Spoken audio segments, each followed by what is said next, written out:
नमस्कार, बहुत स्वागत है आपका हमारे छत्तीसगढ़ के इस खास बुलेटिन में। मैं हो रही हूं। शुरुआत करेंगे सूरजपुर में 10 लाख की लूट की वारदात हुई है। चाकू की नोक पर लूट की वारदात हुई। 2 बदमाशों ने एक घर में घुसकर इस वारदात को अंजाम दिया। लगभग 10 लाख रुपए के जेवर और नकदी लूट लिए गए। कोतवाली थाना क्षेत्र के वार्ड नंबर 11 में इस लूट की वारदात को अंजाम दिया गया है। तो चाकू की नोक पर 10 लाख की लूट, बड़ी खबर है सूरजपुर से, जहां चाकू की नोक पर लूट की वारदात को अंजाम दिया गया और जेवरात सहित नकदी लूट ले गए बदमाश। घर में घुसकर इस वारदात को अंजाम दिया गया।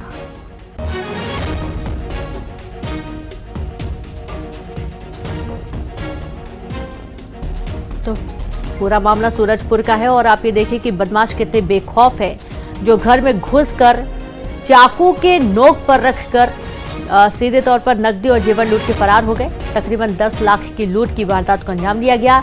जेवर भी लूट ले गए बदमाश। और बात जशपुर से बड़ी खबर की, जहां ट्रैक्टर पलटने से ट्रैक्टर सवार एक स्कूली छात्र की मौत हो गई। 3 छात्र घायल हो गए। स्कूल के कार्यक्रम के लिए जनरेटर लेने जा रहे थे छात्र। स्कूली छात्र ही जो ट्रैक्टर है उसे चला रहे थे। स्कूल के प्रिंसिपल का ट्रैक्टर था। शासकीय हाई स्कूल खुटगांव के ये सभी छात्र बताए गए हैं। और आप ये देखिए, जब ट्रैक्टर पलटा इस दौरान एक छात्र की मौत हो गई है। 3 छात्र गंभीर रूप से घायल हुए हैं। सभी घायलों को हॉस्पिटल एडमिट किया गया। दरअसल ये छात्र जनरेटर लेने के लिए जा रहे थे और स्कूल के प्रिंसिपल का ही ये जनरेटर लेकर जा रहे थे और इसी दौरान ट्रैक्टर पलट गया। एक छात्र की मौत हो गई। 3 छात्र जख्मी बताए गए हैं।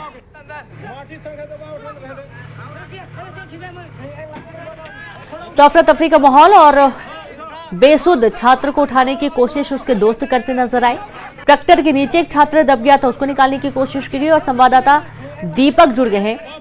दीपक, बहुत ही दर्दनाक ये पूरा घटनाक्रम हम देख पा रहे हैं। ट्रैक्टर पलटा, छात्र की एक मौत हो गई है और क्या कुछ अभी जानकारी मिल पाई है? जो गंभीर रूप से घायल छात्र हैं उनकी क्या स्थिति है?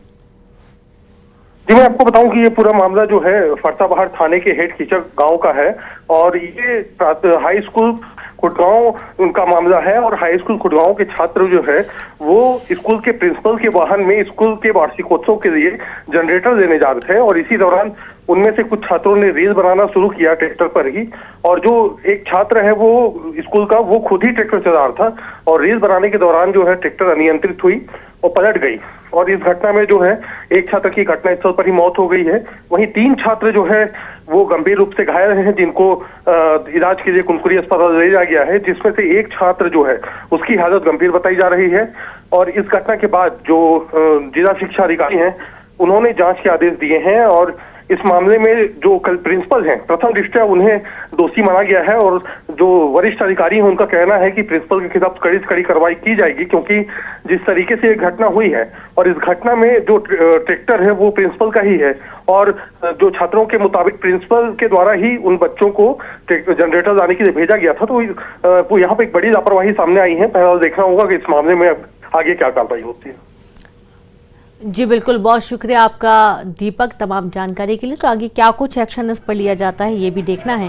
लेकिन आप ये देखिए कि जो घटनाक्रम है काफी दिल दहला देने वाला।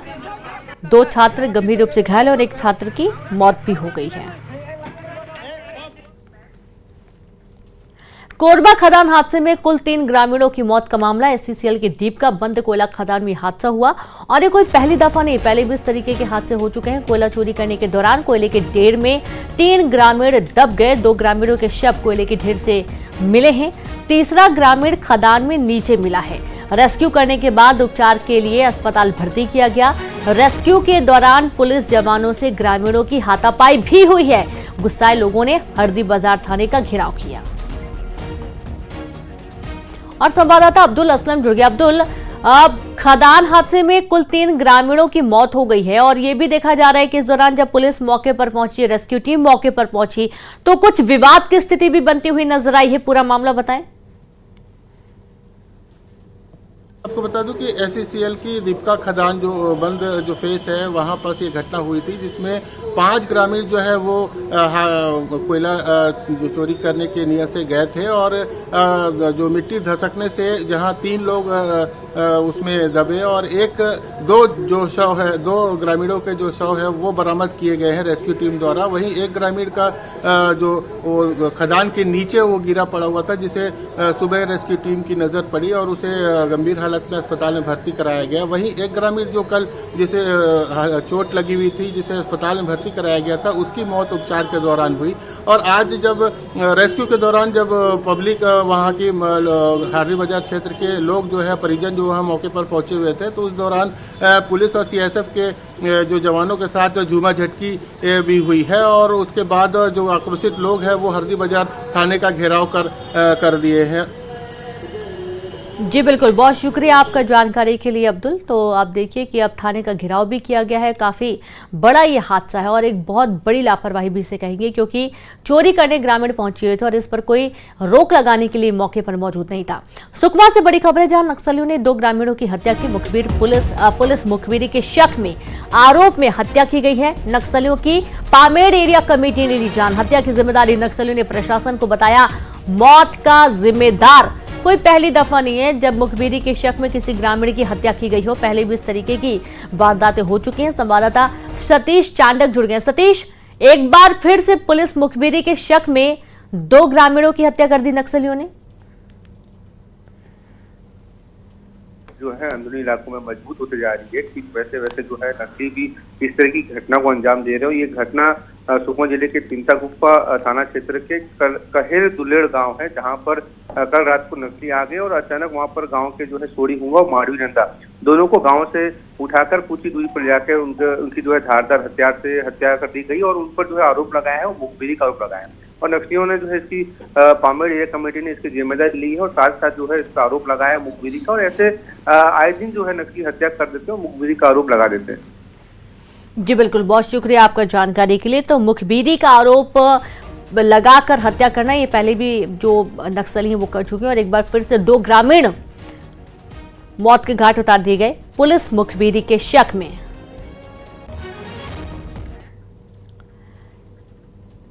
बिलासपुर में हिस्ट्री शीटर की गुंडागर्दी सामने आई है। हिस्ट्री शीटर ऋषभ पनिकर और उसके साथियों ने युवक की पिटाई कर दी। प्रॉपर्टी डीलर के ऑफिस में घुसकर युवक की जमकर पिटाई की गई। प्रॉपर्टी डीलर से मांगी थी रंगदारी, मना करने पर जमकर पिटाई की गई। विवाद का वीडियो भी सामने आया है। पुलिस ने आरोपियों के खिलाफ मामला दर्ज कर लिया। सरकंडा थाना इलाके का ये पूरा मामला है। बड़ी खबर आपको दे रहे हैं बिलासपुर से। वहीं दुर्ग में प्राइवेट हॉस्पिटल का लाइसेंस निरस्त कर दिया गया। कलेक्टर के आदेश पर स्वास्थ्य विभाग ने लाइसेंस रद्द किया।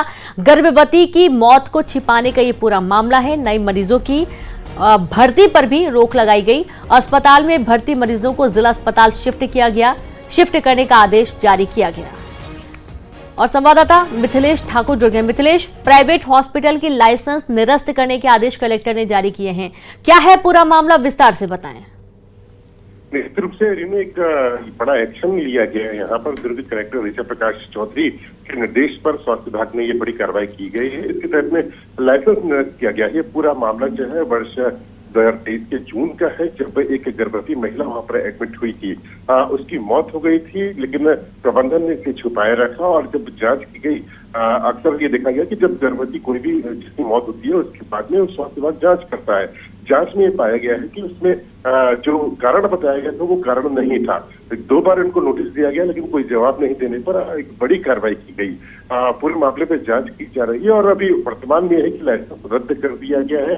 अस्पताल में जो भी मरीज जो भर्ती हैं उनको जिला अस्पताल में शिफ्ट किया जाएगा और अब कोई भी अस्पताल जो है वो मरीजों को नहीं देगा। तो एक बड़ी कार्रवाई की गई है और लोगों को ये संदेश दिया गया है, खासतौर पर स्वास्थ्य विभाग से जुड़े हुए लोगों को ये संदेश है कि कोई भी लापरवाही बर्दाश्त नहीं की जाएगी।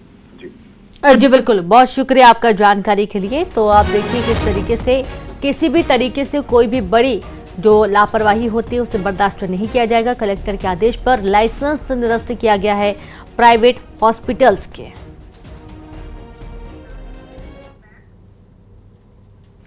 पेंड्रा में पेड़ से कार टकराई।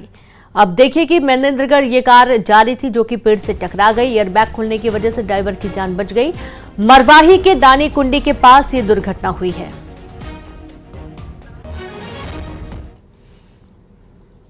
बलरामपुर में 4 व्हीलर गाड़ी से स्टंट करने का वीडियो वायरल हो रहा है। जिला मुख्यालय के हाई स्कूल ग्राउंड का ये वीडियो बताया जा रहा है। स्टंट के दौरान कई बच्चे भी ग्राउंड में दिख रहे हैं और ऐसे में कोई बड़ा हादसा भी हो सकता था। वीडियो वायरल होने के बाद पुलिस स्टंटबाज की तलाश में जुट गई है। जांजगीर सख्ती से बड़ी खबर है, जहां 7.5 किलो गांजे के साथ ही 6 आरोपी गिरफ्तार कर लिए गए। ओडिशा से कर रहे थे गांजे की तस्करी। 8 लाख से ज्यादा का गांजा बरामद किया गया। एनडीपीएस एक्ट में केस दर्ज कर आरोपियों को जेल भेजा गया।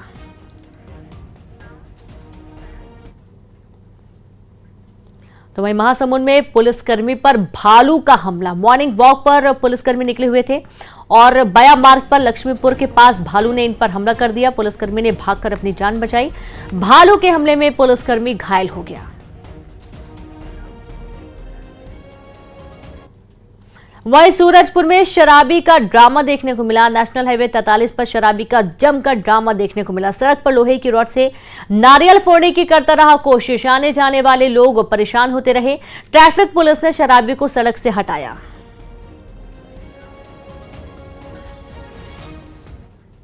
तो वहीं बलरामपुर से बड़ी खबर है, जहां कखनेशा गांव में हाथियों का जमकर आतंक जारी है। हाथियों के आतंक से ग्रामीणों में दहशत का माहौल बना हुआ है। मकानों को क्षतिग्रस्त कर दिया, गेहूं की फसलों को बर्बाद कर दिया। प्रशासन लोगों को अलर्ट कर रहा है। कई दिनों से 3 हाथियों का दल इलाके में घूम रहा है और इससे लोगों को काफी दिक्कतों का सामना भी करना पड़ा और आगे भी डर का माहौल बना हुआ है। अंबिकापुर में 3 दिवसीय मैनपाट महोत्सव का शुभारंभ आज 23, 24 और 25 फरवरी तक चलेगा। मैनपाट महोत्सव मुख्यमंत्री विष्णुदेव साय करेंगे महोत्सव का शुभारंभ। पर्यटन को बढ़ावा देने के लिए हर साल होता है मैनपाट महोत्सव का आयोजन। महोत्सव में स्थानीय और जाने माने कलाकार अपनी छटा बिखेरेंगे। हजारों की संख्या में पहुंचते हैं महोत्सव को देखने लोग। और संवाददाता श्रवण महंत जुड़ गए। श्रवण, मैनपाट महोत्सव का शुभारंभ होने जा रहा है और देखा यह जा रहा है कि बहुत ही खूबसूरती के साथ पूरी साज सजावट की गई है। काफी जोश के साथ तैयारी की जा रही है इस पूरे महोत्सव को लेकर। शिमला कहा जाता है मैनपाट और पर्यटन को बढ़ावा देने के लिए हर वर्ष जो है मैनपाट महोत्सव का आयोजन किया जाता है। और आज से ही इस साल का जो कार्निवल महोत्सव है वो शुरुआत हो गई है। सीएम विष्णुदेव साय करीब 3:10 में पहुंचेंगे मैनपाट और इस कार्यक्रम का शुभारंभ आज करेंगे। और इसके साथ साथ सबसे अच्छी बात यह है इस बार के शुक्रिया आपका जानकारी के लिए। और अब आपको हम सीधे लेकर चलेंगे बनारस, जहां पर प्रधानमंत्री नरेंद्र मोदी पहुंचे हुए हैं और आज एक बहुत ही भव्य कार्यक्रम है, बड़ा कार्यक्रम है जिसमें प्रधानमंत्री ने शिरकत की है। जो काशी कालातीत है, जो काशी समय से भी प्राचीन कही जाती है, जिसकी पहचान को हमारी आधुनिक युवा पीढ़ी इतनी जिम्मेदारी से सशक्त कर रही है। ये दृश्य हृदय में संतोष भी देता है, गौरव की अनुभूति भी कराता है और ये विश्वास भी दिलाता है कि अमृत काल में आप सभी युवा देश को नई ऊंचाई पर ले जाएंगे।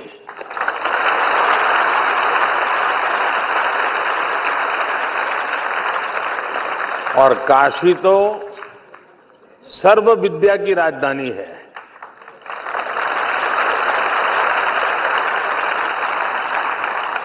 आज काशी का वो सामर्थ्य, वो स्वरूप फिर से संवर रहा है। ये पूरे भारत के लिए गौरव की बात है। और अभी मुझे काशी सांसद संस्कृत प्रतियोगिता, काशी सांसद ज्ञान प्रतियोगिता और काशी सांसद फोटोग्राफी प्रतियोगिता के विजेताओं को पुरस्कार देने का अवसर मिला। मैं सभी विजेताओं को उनके परिश्रम, उनकी प्रतिभा के लिए बधाई देता हूं।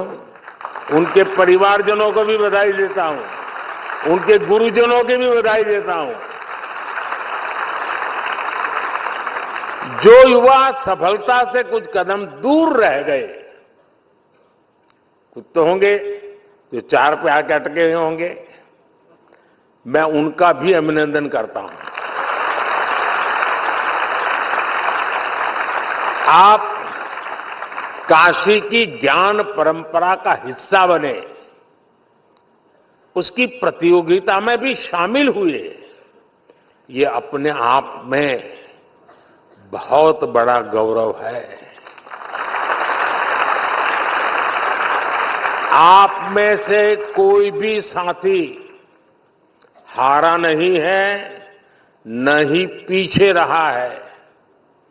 आप इस भागीदारी के जरिए काफी कुछ नया सीखकर कई कदम और आगे आए हैं। इसलिए इन प्रतियोगिताओं में हिस्सा लेने वाला हर कोई बधाई के पात्र है। मैं इस आयोजन के लिए श्री काशी विश्वनाथ मंदिर न्यास, काशी विद्वत परिषद और सभी विद्वानों का भी आदर पूर्वक धन्यवाद करता हूं। आपने काशी के सांसद के रूप में मेरे विजन को साकार करने में बहुत बड़ी भूमिका निभाई है, अभूतपूर्व सहयोग किया है। पिछले 10 वर्षों में काशी में जो विकास के कार्य हुए हैं और काशी के बारे में संपूर्ण जानकारी पर आज यहां 2 बुक भी लॉन्च की गई है। पिछले 10 वर्ष में काशी ने विकास की जो यात्रा तय की है, उसके हर पड़ाव और यहां की संस्कृति का वर्णन इन कॉफी टेबल बुक में भी किया गया है। इसके अलावा जितनी भी सांसद प्रतियोगिता काशी में आयोजित हुई है, उन पर भी छोटी छोटी किताबों को लॉन्च किया गया है। मैं सभी काशी वासियों को इसके लिए बहुत बहुत बधाई देता हूं।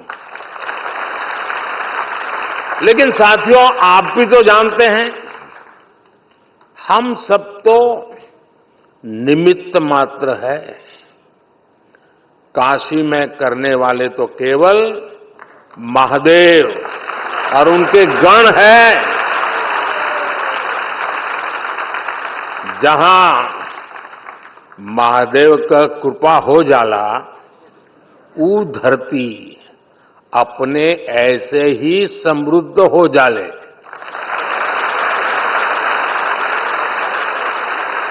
इस समय महादेव को अति आनंद में है, खूब प्रसन्न है महादेव।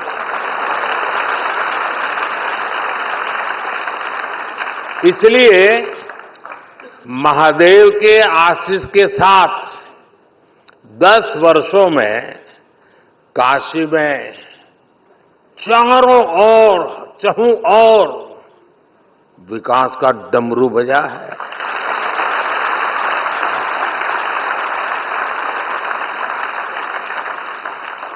आज एक बार फिर काशी के हमारे परिवार के लोगों के लिए करोड़ों रुपया की योजना का लोकार्पण होता है। शिवरात्रि और रंग भरी एकादशी पहले काशी में आज विकास का उत्सव मने जाता है। अभी मंच पर आने से पहले मैं काशी सांसद फोटोग्राफी प्रतियोगिता की गैलरी देख रहा था। 10 वर्षों में विकास की गंगा ने काशी को सींचा है, काशी कितनी तेजी से बदली है, ये आप सभी ने साक्षात देखा है। मैं सही बोल रहा हूं ना? तो आप बताएं तो पता चले भाई, सचमुच में जो कह रहा हूं सही है? बदला है, संतोष है। लेकिन जो छोटे छोटे बच्चे हैं, उन्होंने तो पहले वाली काशी देखी ही नहीं होगी। उनको तो आम बात बढ़िया काशी दिख रही होगी। यही मेरी काशी का सामर्थ्य है और यही काशी के लोग। और इसी के साथ इस बुलेटिन में इतना ही। नमस्कार।